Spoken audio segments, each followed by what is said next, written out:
Okay, I'll just show you how to set the sat nav in this 2019 Mercedes Benz E Class. So from any screen, we click on the picture of the house there, the home button, turn the rotary control till we'll get to navigation, click navigation.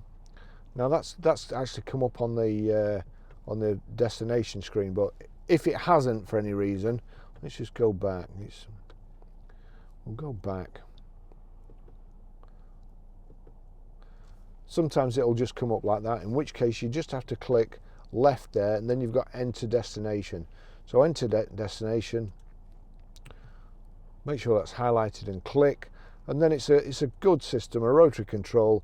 We're Grosvenor Garage, Chorley Road, Waltleydale, Preston, PR.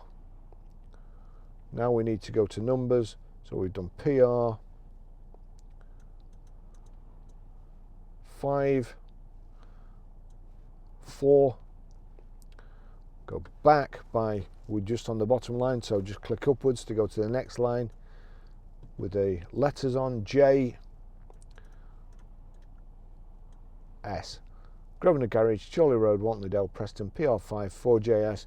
There it is. So we select that, click select destination.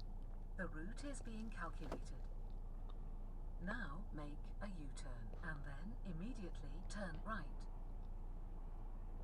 That's because we're sat on the forecourt. It's just come to the postcode. I haven't put an exact number in. That's how you do it.